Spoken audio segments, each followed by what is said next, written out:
In this video, I want to share one of my favorite practices from all of Buddhist lore, and that's the practice of Tonglen. It means sending and receiving. And what it is a way to connect more intimately and deeply to your reality, especially when times are tough, especially when people are suffering, especially when you're suffering. Because so often, when things are challenging, we're tempted to turn away, we're tempted to numb out or get distracted or go on our phones or just engage our thinking rather than actually sticking with it, rather than actually being in the moment. So, this practice of Tonglen is a great way to get started. So it's very simple. It's simply inhaling whatever challenging feeling is going on and exhaling relief for it. You can be inhaling your own pain, the world's pain, the person sitting across from you's pain. Whatever it is, it's just a way to get closer to the pain. And then on the exhale, you send out relief. You let it go. And in between those two polarities, you'll just be surprised at what can happen. You can do it on your meditation cushion with your eyes closed, prayers for world peace. Or you can do it in the middle of a conversation with a friend when they open up to you. Or when you open up to them and it gets tough, to stick with it. It's an anchor. It's a reminder of the compassion and freedom that's always here. And it's a beautiful way to live. Now, the inhale is not about being a martyr and taking on someone's pain. Be like, I will carry this burden for you, blah, blah. No, it's about opening the heart deeper so that you can be with it. Not take it on, but witness it clearly.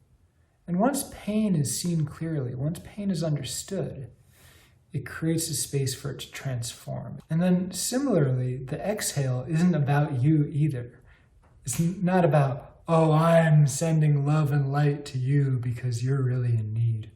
No, the exhale is simply about reconnecting to that big heart that we all share and using that to soften the situation in front of us.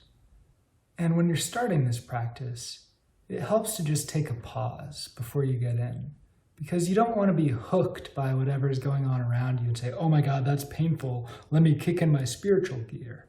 Don't just do this as a knee-jerk. Take a moment to pause, to open your heart, to open your mind, to go to the deepest place inside that you can, and then from that place of freedom, then respond. It's a subtle nuance, but it makes a difference, because otherwise the ego and the mind can hijack this beautiful practice as a way to not grapple fully with the deeper nature of reality and also the situation at hand. It's not a pacifier, it's a powerful tool.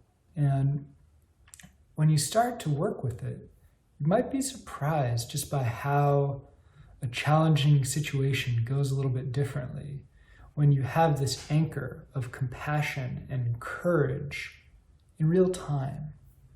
Because so often when things get tough, we kind of check out at the first sign of trouble or worry. And that just lets the situation escalate. So this practice of Tonglen is a way to take more responsibility.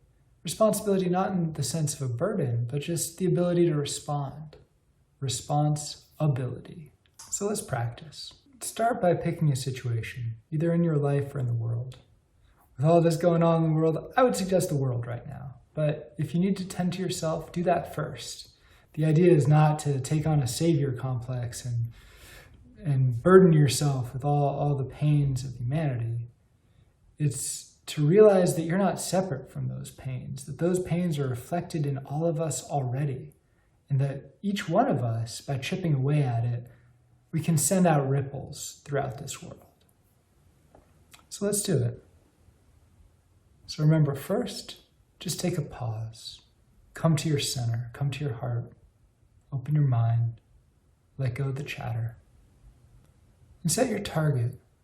Remember your intention. Why are you doing this? And once you have clarity inside, Take a breath. Connect to the pain. Don't flinch from it like we so usually do. Just breathe it in. See what it's like when we mix that pain, that grit, that sadness of the world with the light that shines within your own heart.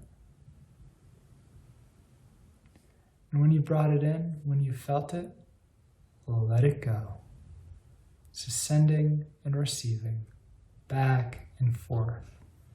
It's not just grieving, it's not just sending love and light, it's doing both. So as you inhale, just connect to that feeling, the texture, get to know the pain. And as you exhale, remember the big picture. Remember that life's a gift.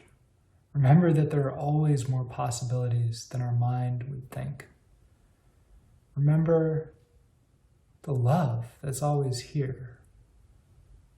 Remember that love starts inside, and that when we start that love inside, it can enable us to do very, very powerful things outside. The breath is really the perfect metaphor. It shows that the inner world and the outer world are not separate. I'm breathing in from reality, and I'm processing that and sending it back. And there's a magic in this practice, because you don't stay in any one place for too long. It's like pedaling on a bicycle, right? Opposing forces working together to propel you forward. It's a powerful practice. It's one of the first things I learned when I was starting my journey, and it got me through some very difficult times. Thanks for watching. Try it for yourself. If it works for you, great. If not, there are plenty of other ways to be a compassionate and loving human being.